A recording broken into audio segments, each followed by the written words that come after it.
ನಮಸ್ಕಾರ ಸ್ನೇಹಿತರೆ, ನಮ್ಮ ನಂಬಿಕೆಗೆ ಸ್ವಾಗತ ಸುಸ್ವಾಗತ.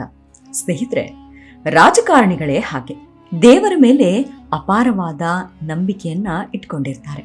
ಸಣ್ಣ ಪುಟ್ಟ ಕಾರಣಗಳಿಗೂ ದೇಗುಲಗಳಿಗೆ ಹೋಗೋದು, ವಿಶೇಷ ಪೂಜೆ ಪುನಸ್ಕಾರ ಮಾಡೋದು ಮಾಡ್ತಾನೆ ಇರ್ತಾರೆ.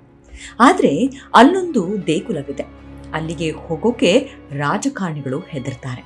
ಅಲ್ಲಿಗೆ ಹೋದ್ರೆ ಏನಾದ್ರೂ ಒಂದು ಅನಾಹುತ ಆಗಿಯೇ ಬಿಡುತ್ತೆ ಅಂತ ಆತಂಕ ಪಡ್ತಾರೆ.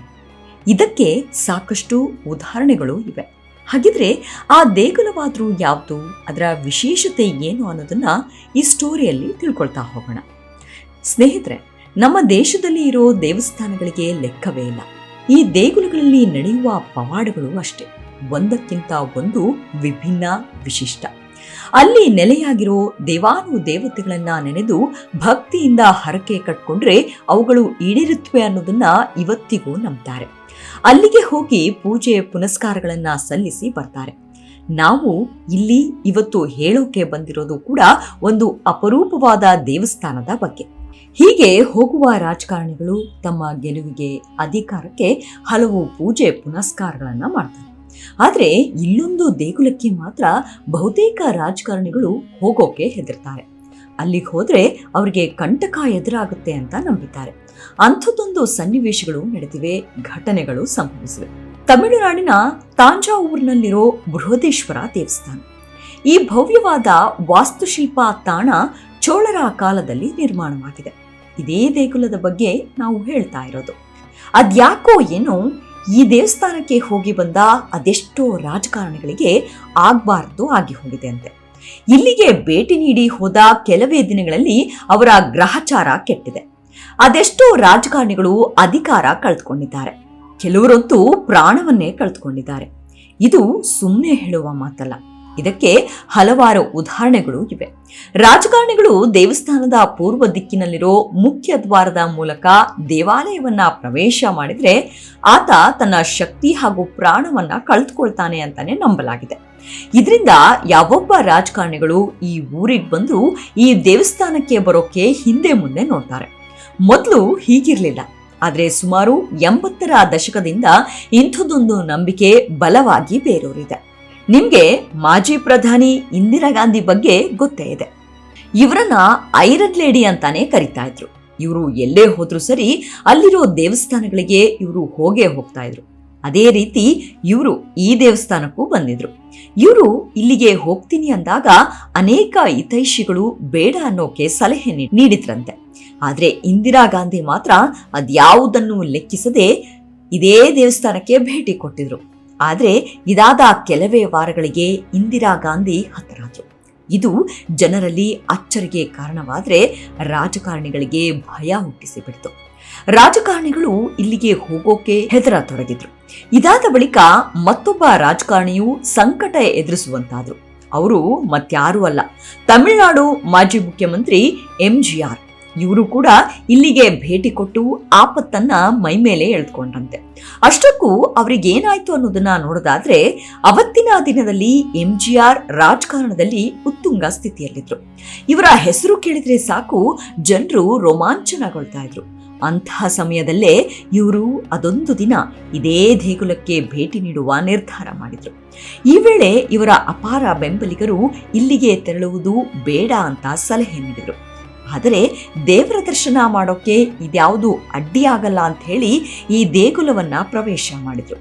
ಆದ್ರೆ ಅದೇನಾಯ್ತೋ ಏನೋ ಕೆಲವೇ ದಿನಗಳಲ್ಲಿ ಇದರ ಎಫೆಕ್ಟ್ ಕಾಣಿಸ್ಕೊಂಡು ಬಿಡ್ತು. ಈ ದೇಗುಲಕ್ಕೆ ಬಂದ ಕೆಲವೇ ದಿನದಲ್ಲಿ ಇವರ ಕಿಡ್ನಿ ಫೇಲ್ಯೂರ್ ಆಯಿತು. ಇಲ್ಲಿಂದ ಇವರ ಆರೋಗ್ಯ ಹದಗೆಡ್ತಾ ಬಂತು. ಇದಕ್ಕೆ ಚಿಕಿತ್ಸೆ ಪಡೆದ್ರೂ ಅಷ್ಟೇನೂ ಫಲ ಕಾಣಿಸ್ಲಿಲ್ಲ. ದಿನದಿಂದ ದಿನಕ್ಕೆ ಪರಿಸ್ಥಿತಿ ಕ್ಷೀಣಿಸೋಕೆ ಶುರುವಾಯಿತು. 1987ರಲ್ಲಿ ನಿಧನರಾದರು.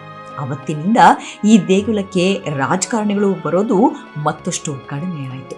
ಹೀಗಿರುವಾಗಲೇ ಮತ್ತೊಬ್ಬ ಜನಪ್ರಿಯ ರಾಜಕಾರಣಿಯು ಇದೇ ಹಾದಿ ಹಿಡಿದಿದ್ದು ಮಾತ್ರ ವಿಪರ್ಯಾಸವೇ ಸರಿ. ಕರುಣಾನಿಧಿ. ಇವರು ಕೂಡ ತಮಿಳುನಾಡಿನ ಜನಪ್ರಿಯ ಮುಖ್ಯಮಂತ್ರಿ ಆಗಿದ್ದವರು. ಹೇಳಿ ಕೇಳಿ ಇವರು ಎಡಪಂಥೀಯರು. ಇವರ ವಿಚಾರಧಾರೆಗಳು ವಿಭಿನ್ನವಾಗಿದ್ವು. ಇವರು ತಮ್ಮ ಸಾಹಿತ್ಯ ಬರಹದಿಂದ ದೇವರನ್ನ ವಿಭಿನ್ನವಾಗಿ ವ್ಯಾಖ್ಯಾನಿಸಿದವರು. ಹೀಗಿದ್ರೂ ಅದೊಮ್ಮೆ ಇವರು ಇದೇ ದೇಗುಲಕ್ಕೆ ಭೇಟಿ ಕೊಟ್ಟಿದ್ರಂತೆ. ಇದಾದ ಸ್ವಲ್ಪ ದಿನದಲ್ಲಿ ಇವರ ಆರೋಗ್ಯ ಕೆಟ್ಟಂತೆ. ಕೆಲ ಆರೋಗ್ಯ ಸಮಸ್ಯೆಗಳು ಕಾಣಿಸ್ಕೊಳ್ಳೋಕೆ ಶುರುವಾದವಂತೆ. ಇದನ್ನ ಗಮನಿಸಿದ ಇವರ ಬೆಂಬಲಿಗರು ಕರುಣಾನಿಧಿ ಅವರು ಬೃಹದೀಶ್ವರ ದೇಗುಲಕ್ಕೆ ಭೇಟಿ ಕೊಟ್ಟಿದ್ರಿಂದಲೇ ಇಂಥದ್ದೊಂದು ಅನಾಹುತ ಸಂಭವಿಸಿತು ಅಂತ ಮಾತಾಡ್ಕೊಳ್ಳೋಕೆ ಶುರು ಮಾಡಿದ್ರು. ಒಂದ್ ಕಡೆ ಅನಾರೋಗ್ಯ, ಮತ್ತೊಂದ್ ಕಡೆ ರಾಜಕಾರಣದಲ್ಲಿ ಏರುಪೇರು, ಜೊತೆಗೆ ಒಂದಷ್ಟು ಕೌಟುಂಬಿಕ ಸಮಸ್ಯೆಗಳು ಅವರನ್ನ ಎಡಬಿಡದೆ ಕಾಡೋಕೆ ಶುರು ಮಾಡಿದ್ವು. ಕೆಲವೇ ವರ್ಷಗಳಲ್ಲಿ ಇವರು ಕೂಡ ಕಾಲನ ಕರೆಗೆ ಹೋಗೊಟ್ರು. ಅಂದಿನಿಂದ ರಾಜಕಾರಣಿಗಳು ಇಲ್ಲಿಗೆ ತೆರಳಿದ್ರೆ ಕೆಡಕು ಉಂಟಾಗುತ್ತೆ ಅನ್ನೋ ನಂಬಿಕೆ ಬಲವಾಯ್ತಾ ಹೋಯ್ತು. ಇವತ್ತಿಗೂ ರಾಜಕಾರಣಿಗಳು ಈ ದೇಗುಲಕ್ಕೆ ಭೇಟಿ ನೀಡೋಕೆ ಹೆದರ್ತಾರಂತೆ. ಈ ದೇವಸ್ಥಾನದ ಹಾದಿಯಲ್ಲೇ ಹೋದ್ರೂ ಇಲ್ಲಿಗೆ ಭೇಟಿ ನೀಡೋ ಧೈರ್ಯ ಮಾಡದಂತೆ. ದೂರದಲ್ಲೇ ನಿಂತು ಕೈ ಮುಗಿದು ಹೋಗಿಬಿಡ್ತಾರಂತೆ. ಈ ದೇವಸ್ಥಾನಕ್ಕೆ ರಾಜಕಾರಣಿಗಳು ಭೇಟಿ ಕೊಟ್ರೆ ಅವರಿಗೆ ಕೆಡುಕಾಗುತ್ತೆ ಅನ್ನೋ ನಂಬಿಕೆಯ ಜೊತೆಗೆ ಇದು ಭಕ್ತರಿಗೆ ಒಳಿತನ್ನು ಮಾಡುವ, ಅವರ ಬೇಡಿಕೆಯನ್ನು ಈಡೇರಿಸುವ ತಾಣವಾಗಿಯೂ ಪ್ರಖ್ಯಾತಿ ಪಡೆದುಕೊಂಡಿದೆ. ಇನ್ನು ಇದರ ವಾಸ್ತುಶಿಲ್ಪದ ಬಗ್ಗೆ ಹೇಳಬೇಕು ಅಂದ್ರೆ ಅದು ನಿಜಕ್ಕೂ ಅಚ್ಚರಿಯಾಗುತ್ತೆ. ಇದು ನಿರ್ಮಾಣ ಆಗಿರೋದು ಬೆಣಚು ಕಲ್ಲಿನಿಂದ. ಹೀಗೆ ನಿರ್ಮಾಣವಾಗಿರೋ ವಿಶ್ವದ ಏಕೈಕ ದೇಗುಲ ಇದು ಅಂತಾನು ಹೇಳಲಾಗುತ್ತೆ. 1000 ವರ್ಷಗಳ ಇತಿಹಾಸ ಹೊಂದಿರೋ ಈ ದೇಗುಲ ಸುಮಾರು 216 ಅಡಿ ಎತ್ತರವಿದೆ. ಈ ದೇವಾಲಯವನ್ನು ಅಡಿಪಾಯ ಇಲ್ಲದೆ ಕಟ್ಟಲಾಗಿದೆ ಅಂತ ಹೇಳಲಾಗುತ್ತೆ. ಗೋಪುರದ ಮೇಲ್ಭಾಗದಲ್ಲಿ ಕೂರಿಸಿರುವ 80 ಟನ್ ತೂಕದ ಕಲ್ಲು ಆಧಾರವಿಲ್ಲದೆ ನಿಂತಿರೋದು ನಿಜಕ್ಕೂ ಅಚ್ಚರಿಯೇ ಸರಿ. ಇವುಗಳು ನಿಜಕ್ಕೂ ಅಚ್ಚರಿ ವಿಷಯ. ಯಾಕೆ ಅಂದ್ರೆ ಅಡಿಪಾಯವೇ ಇಲ್ಲದೆ ಈ ದೇಗುಲ ನಿಂತಿರೋದಾದ್ರೂ ಹೇಗೆ? ಇನ್ನು 80 ಟನ್ ತೂಕದ ಕಲ್ಲನ್ನ ಮೇಲಕ್ಕೆ ಹೇಗೆ ಸಾಗಿಸಿ ಇಡಲಾಯಿತು ಅನ್ನೋದು ಈ ವಿಚಾರಗಳು ಇವತ್ತಿಗೂ ಕುತೂಹಲಕಾರಿಯಾಗಿ ಉಳಿದುಕೊಂಡಿದೆ. ಇನ್ನು ಮತ್ತೊಂದು ವಿಚಾರ ಅಂದ್ರೆ ಈ ದೇಗುಲದಲ್ಲಿ ಪಾತಾಳ ಲೋಕಕ್ಕೆ ಹೋಗುವ ದಾರಿ ಇದೆ ಅಂತೆ. ಅಲ್ಲದೆ ರಹಸ್ಯ ಕೋಣೆ ಇದ್ದು ಇಲ್ಲಿ ಕೇರಳದ ಅನಂತ ಪದ್ಮನಾಭನನ್ನೇ ಮೀರಿಸುವ ಸಂಪತ್ತಿದೆಯಂತೆ. ಇನ್ನು ಈ ದೇಗುಲ ನಿರ್ಮಿಸಿದವರು ಕರಿಕಾಳ ಚೋಳನ ವಂಶಸ್ಥರು. ಬಾಲ್ಯದಲ್ಲೇ ಒಂದು ಕಾಲು ಕಳೆದುಕೊಂಡಿದ್ದ ಈ ಚೋಳ ರಾಜ ಇಡೀ ವಿಶ್ವವನ್ನೇ ಗೆಲ್ಲುವ ಆಲೋಚನೆ ಹುಟ್ಟುವಂತೆ ಮಾಡಿತು. ಆತನ ವಂಶಸ್ಥರೇ ವಿಶ್ವವೇ ಬೆಕ್ಕಸ ಬೆರಗಾಗಿ ನೋಡುವಂತಹ ಒಂದು ದೇವಾಲಯವನ್ನು ನಿರ್ಮಿಸಿದ್ರು. 5-6 ತಲೆಮಾರುಗಳ ಹಿಂದೆ ಚೋಳ ಸಾಮ್ರಾಜ್ಯದಲ್ಲಿ ಹುಟ್ಟಿದ್ದ ಕರಿಕಾಲ ಚೋಳನ ಆಸೆ ರಾಜರಾಜ ಚೋಳನಿಂದ ನನಸಾಗುವಂತೆ ಮಾಡಿತ್ತು. ಹೌದು, ಕರಿಕಾಳ ಚೋಳನಿಗೂ ರಾಜರಾಜ ಚೋಳನ ಮಧ್ಯೆ 5-6 ತಲೆಮಾರುಗಳೇ ಇವೆ. ಅಷ್ಟಕ್ಕೂ ಬೃಹದೀಶ್ವರ ದೇಗುಲ ನಿರ್ಮಿಸಲು ರಾಜರಾಜ ಚೋಳನನ್ನ ಪ್ರೇರೇಪಿಸಿದ್ದು ಸಾಕ್ಷಾತ್ ಶಿವನೇ ಅಂತೆ. ಇನ್ನು ಈ ದೇವಾಲಯದಲ್ಲಿ ಸಾಕ್ಷಾತ್ ಶಿವನೇ ವಾಸ ಮಾಡ್ತಾ ಇದ್ದಾರೆ ಅನ್ನೋ ನಂಬಿಕೆ ಈಗಲೂ ಇದೆ. ಈ ದೇಗುಲ ನೆಲಮಾಳಿಗೆಯಲ್ಲಿ ಒಂದು ವಿಸ್ಮಯಕಾರಿ ವಸ್ತು ಇದೆ ಅಂತೆ. ಆ ಒಂದು ವಸ್ತು ಬೆಳಕನ್ನ ಹೊರಸೂಸುವ ವಿಸ್ಮಯಕಾರಿ ಶಕ್ತಿಯನ್ನ ಹೊಂದಿದೆ. ಹಾಗಂತ ಈ ಚಮತ್ಕಾರ ಬೇಕು ಎಂದಾಗ್ಲೆಲ್ಲ ಪ್ರಜ್ವಲಿಸಲ್ಲ. ಬದಲಿಗೆ ಕಾರ್ತಿಕ ಪೌರ್ಣಿಮೆ ದಿನ ಮಾತ್ರ ಇಡೀ ದೇಗುಲ ಫಳ ಫಳ ಹೊಳೆಯುತ್ತೆ. ಈ ವಿಸ್ಮಯ ನೋಡಿದ್ರೆ ಇಲ್ಲಿ ಕೊಹಿನೂರ್ ವಜ್ರವೋ ಶಮಂತಕ ಮಣಿಯೋ ಇದೆ ಅನ್ಸುತ್ತೆ. ಆದ್ರೆ ಇಲ್ಲಿರೋ ವಸ್ತು ಯಾವುದು ಅನ್ನೋದನ್ನ ಘಟಾನುಘಟಿ ವಿಜ್ಞಾನಿಗಳೇ ಕಂಡು ಹಿಡಿಯೋಕೆ ಆಗಿಲ್ಲ. ಇದು ಇಲ್ಲಿನ ಅಗೋಚರ ಶಕ್ತಿ ಅನ್ನೋದು ಭಕ್ತರ ವಾದ. ಮತ್ತೊಂದು ವಿಚಾರ ಏನಪ್ಪಾ ಅಂದ್ರೆ 1000 ವರ್ಷಗಳ ಹಿಂದೆ ಈ ಕಲ್ಲನ್ನು ಪ್ರತಿಷ್ಠಾಪಿಸುವಾಗ ಮಹಾಮಂತ್ರವೊಂದನ್ನ ಪಠಿಸಲಾಗುತ್ತಿತ್ತಂತೆ. ಆ ಮಂತ್ರದ ಪ್ರತಿಧ್ವನಿ ಇಂದಿಗೂ ಇಲ್ಲಿ ಕೇಳಿಸುತ್ತೆ. ಆ ಮಂತ್ರದ ಶಕ್ತಿಯಿಂದಲೇ ಈ ಮಹಾನ್ ಕಲ್ಲಿನ ಗೋಪುರ ಕೆಳಗೆ ಬಿದ್ದಿಲ್ಲ ಅನ್ನೋದು ನಂಬಿಕೆ. ಇನ್ನು ಶಿವ ತಾನು ವಾಸ ಮಾಡುವ ಕಡೆ ವಾಸುಕಿಯನ್ನು ಇರಿಸಿಕೊಂಡಿರ್ತಾನೆ ಅನ್ನುವ ನಂಬಿಕೆ ಇದೆ. ಈ ದೇವಾಲಯದಲ್ಲೂ ಅಷ್ಟೇ ಸಾಕ್ಷಾತ್ ವಾಸುಕಿಯೇ ಈ ಪುಣ್ಯಕ್ಷೇತ್ರ ಕಾಯುತ್ತಿರುವ ಕ್ಷೇತ್ರ ಪಾಲಕ. ದೇವಾಲಯದ ಇಂಚಿಂಚು ಭಾಗದ ಬಗ್ಗೆ ಸಾವಿರಾರು ವರ್ಷದಿಂದ ತಿಳಿದಿರೋದು ಈ ಕ್ಷೇತ್ರ ಪಾಲಕ ನಾಗದೇವನಿಗೆ ಮಾತ್ರ. ಈ ದೇಗುಲವನ್ನು ಕಾಯುತ್ತಿರೋ ಪುಣ್ಯವಂತರಿಗೆ ಮಾತ್ರವೇ ಕಾಣಿಸುವ ಸಾಕ್ಷಿ ನಾಗದೇವ. 80 ಎಕರೆ ವಿಸ್ತೀರ್ಣದ ಈ ದೇವಾಲಯದಲ್ಲಿ ಅದೆಷ್ಟೋ ರಹಸ್ಯ ಸ್ಥಳಗಳಿವೆ. ಒಂದೊಂದು ರಹಸ್ಯ ಕೋಣೆಯಲ್ಲೂ ಲೆಕ್ಕವಿಲ್ಲದಷ್ಟು ಬಂಗಾರವಿದೆ. ಅಲ್ಲಿಗೆಲ್ಲ ಹೋಗಿ ಬರೋಕೆ ಒಬ್ಬರಿಗಷ್ಟೇ ಸಾಧ್ಯ. ಈ ಎಲ್ಲ ಅರ್ಹತೆಗಳಿರೋದು ಇಲ್ಲಿನ ವಿಸ್ಮಯಕಾರಿ ಸರ್ಪಗಳಿಗೆ ಅನ್ನೋದು ಕೆಲವರ ವಾದ. ವಿಶೇಷ ಅಂದ್ರೆ ಈ ಮೊದಲು ದೇಗುಲ ಕಟ್ಟಿಸಿದ ದೊರೆಗಷ್ಟೇ ಎಲ್ಲಾ ಕಡೆಗಳಿಗೂ ಓಡಾಡುವ ಹಾಗೂ ಪ್ರತಿಯೊಂದು ಕೋಣೆಯನ್ನು ತೆರೆದು ನೋಡುವ ಅರ್ಹತೆ ಇತ್ತು.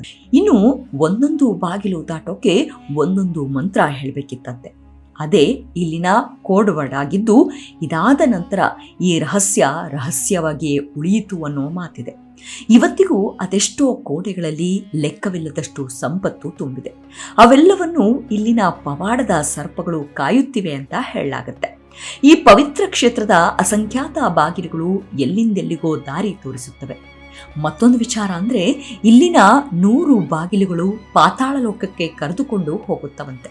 ಅದೇ ಕಾರಣಕ್ಕೆ ಬಹುತೇಕ ಎಲ್ಲಾ ಬಾಗಿಲುಗಳು ಸದಾ ಮುಚ್ಚಿರುತ್ತವೆ.